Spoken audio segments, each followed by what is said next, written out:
What's going on, everybody? So, Season 2 of Ring of Titans has started up, and with that new season, the new Paladin class has been released, and I think the Paladin is pretty cool. It started off being pretty terrible, but they buffed it within 24 hours, and I think it's a pretty solid healer choice. I've played with a few Paladins that also play the other healers, so seems fairly decent. It's hard to say how powerful it is in 3v3 because there really aren't serious 3v3 games happening right now, but if I had to imagine, it would probably skew better in 3v3 than it does in 2v2, just because it has more cooldowns and 3v3 is faster paced. So if I had to guess, it would be better in 3v3 than it is in 2v2, and it's not terrible in 2v2 right now. So yeah, new Paladin class healer, pretty cool. So with Season 2, there's definitely some things I'd like to see changed about this game. The game is very fun. Anybody that's hopped in and played it definitely sees the potential here. So with Season 2, there's a few things I'd like to see. The number one thing being solo queue 3v3 arena. So Ring of Titans, I feel like, is going to be best experienced in 3v3. It just seems to be the most dynamic, best game mode. 2v2 is 2v2 and 1v1 are a bit rock paper scissory. 2v2 is a little bit slow paced, but 3v3 is that perfect mix of not being too rock paper scissors, having that having the speed of 2 DPS 1 healer. I don't know. I think 3v3 for the most part, everybody kind of agrees, is the premier bracket. So why 3v3 solo queue? So one big problem that 3v3 Arena has in this game, in WoW, in any game, is the friction to get started in the first place. You have to, organize a team to play, and you only want to play with certain people because you care about your rating. You can only play with certain classes for synergy reasons, and then let's say you get that started up and the people that you're playing against are playing a counter to you or are just much better than you, and then all of that organization was for nothing because now you don't even want to play because you're just going to get blown out.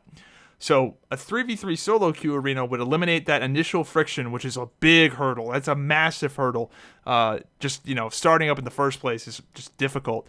And also, you'd get rid of the counter problem because it would all be randomized. Now, two caveats I would like to see with a system like this is each team gets a healer and no class stacking is possible. Class stacking in Ring of Titans is not great. For example, Warlocks, the dots don't stack. You can only have one instance of each dot up.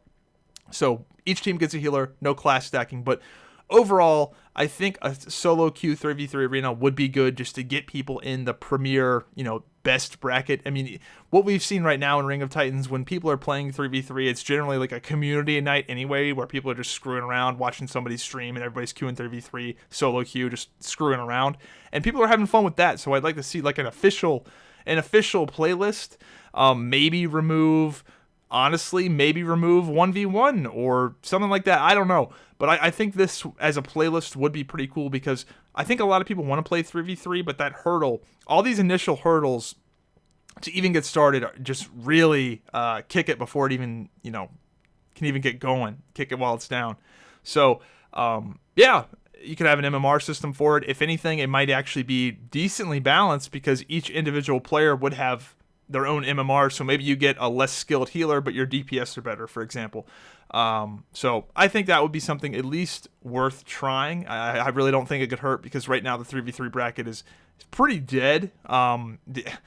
Being high rated in 3v3 just means that you play when 3v3 games are happening, which is kind of rare. So I would like to see that as the number one thing added to the game because 3v3 is just the best. I mean, I think that's not really an unpopular opinion, and if you could remove that barrier to entry, you would see a lot more people playing 3v3 and just the game in general. If you could just get on and play some 3v3, I think there'd be a lot more people just playing in general.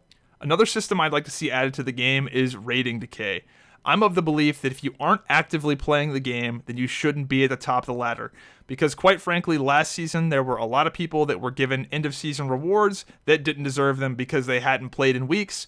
And honestly, their inactivity gate-kept other people from getting it that were probably better and more deserving because many of those people hadn't played in a long time and changes had happened, or the 3v3 ladder is just dead now because there's a lot of incentive to sit on rating in a game like this because this game has no wind-up, meaning that you can get high rated on your main and then just spin up an alt account, and that'll be the thing you actually play while your main has safely gotten its rating by having one good Q session or, sniping people when you know that something you counter is playing.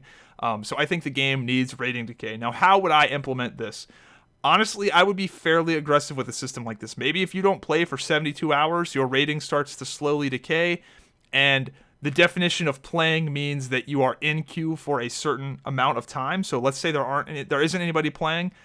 You shouldn't be penalized for that if you just can't get a game, but you should have to spend a certain amount of time in queue or play a certain amount of games in order to not get decay. I think this is an easy one. I think that you shouldn't be able to sit at the top of the ladder and not play the game. And this is coming from somebody that's, currently top 10, in 2v2. And I think you should have to play the game to be at the top. Like, I don't know how that's controversial, but a lot of people like to sit on their alts and or sit on their main account and play alts and hide, whatever. I think that's fucking lame.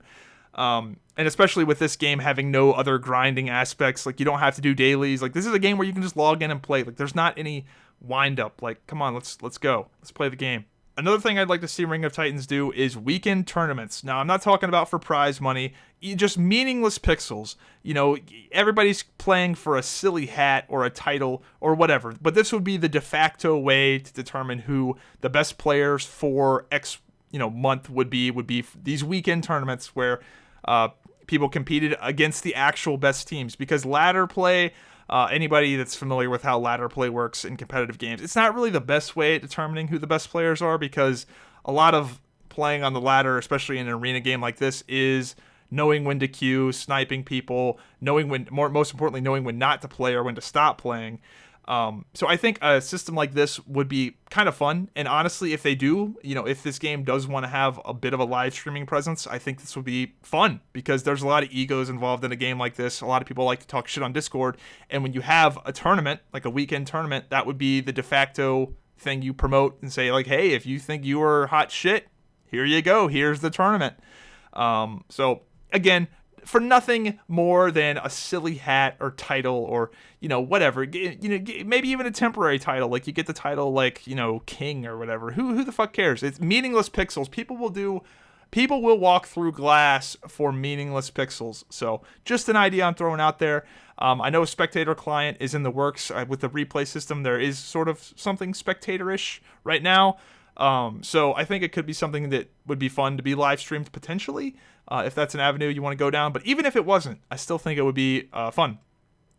Now on to little pet features that I think would be great. Combat log or death recap screen. A lot of things can become a little wacky and unclear, especially when dampening is involved. In 3v3, even with the slower pace of this game compared to like retail WoW, which is a fucking complete clown fiesta right now, sometimes you still get blown up and you're like, oh, what was that? Right now, there's no combat log or any way, not that I know of anyway, any way to see like what specifically happened to you. And with dampening in particular, sometimes things get muddied a bit when the healing is not quite as much and the damage boost of dampening is coming in. So just death recap kind of screen like that.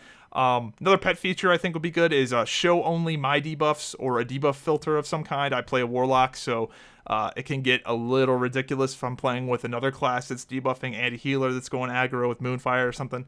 So something like that, wouldn't mind it. Another pet feature I would really like is a target nameplate size. I love making the nameplate of the person I'm targeting bigger than other normal enemies that I don't have targeted. Love to see that.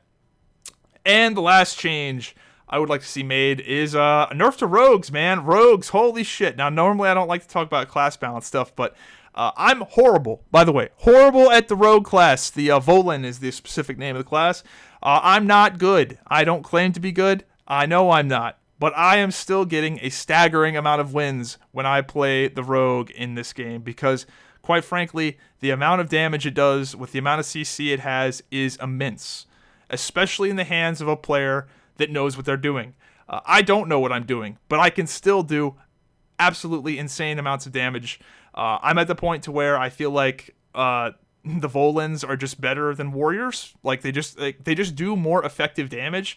Maybe not. Honestly, I think they just do more. Just flat out, they just literally do more. And in effective damage, certainly from a feel perspective, it absolutely feels that way. So you take this and you put this class in the hands of somebody that actually knows what they're doing, that is actually setting up CC chains with their healers, playing like Rogue Druid. It is outrageous. Like it's hilarious how crazy the rogues are right now. And I think this is twofold. So first of all, a change that is kind of like people forget about is they nerfed the global health of everybody went down. So time to kill went down, and then they also buffed the damage of the rogues. So they're doing more damage, and the health went down. And then you factor in the class synergies and the fact that people are starting to get better at this game. You know, people are just playing at a higher level, so this class naturally is going to be elevated by that as well. Yeah, it's a recipe for being crazy. Now, what's some other reasons they're crazy other than just the raw damage and the amount of CC? Well, some things people don't think about is that they have the best healing debuff uptime in the game. Warriors have a healing debuff, and the Hunters, I also believe, have a healing debuff, but they are not 100% uptime. And the thing with the Rogues is that not only is it 100% uptime, but it's easily 100% uptime because it is constantly refreshed by their primary damaging ability. This is something that you can't mess this up because it's something you're doing all the time. It's constantly refreshed by your primary damage ability. And it's just refreshed so often that you don't ever have to think about it. Same thing goes with the slow. They have the highest uptime slow in the game, which is also refreshed by their primary damage ability. And to give you some context, Warriors, even playing absolutely perfectly, do not have 100% uptime on their healing debuff, and they also do not have 100% uptime on their slow. Or I guess you could, but these are two individually separate powers. The healing debuff is a power, and the slow is a power. Whereas the Rogue, it's just built in, like for free. You can't fuck it up, no way. So a way you can nerf Rogues without even touching their damage, a way you can nerf them without touching their damage or their CC would just make them have to work a little harder. Make them have to manually apply a healing debuff or manually apply a slow. Or both. I don't know. Warriors have to do both. Rogues, for whatever reason, don't have to. So Rogues have more global cooldowns to just spam damage than Warriors. And another thing they could do without directly nerfing them from a numerical perspective is just get rid of or remove the 20% faster GCD talent. That's crazy. That is so good. I don't know. I don't know how you couldn't take that. Every fifth ability you get a free one. Like, come on now. Yeah, that talent is probably a little problematic, and it is maybe some of the reason why it just feels like Rogues are just better Warriors. I don't know, but this is coming from somebody that is having pretty good success with this class, having literally not known what the buttons did. So God help you if you face a good Rogue Druid, because it's brutal. It is absolutely brutal. So those are my changes I'd like to see. For the most part, having a pretty good time with this game. I think everybody's biggest complaint with Ring of Titans is probably that they just want to play threes, man. Like, we just want to play the game, but it's so hard to get it started because there's so much friction, and everybody's, you'd only want to play threes with these people, but then if these people are playing, it's not fun because these people are either so much better than you or are playing a counter to you. The average experience to get started in 3v3 is just rough. So I think of all the changes, that one, the 3v3, getting people playing 3v3 is the number one most important thing in my opinion. But overall, having a pretty good time with the game. It's a great game to have installed on your PC. I'll always say that because for this game to be 700 megabytes and totally free, I've been having a lot of fun with it. So yeah, let me know what you think in the comments down below, and I'll see you next time. Have a good one.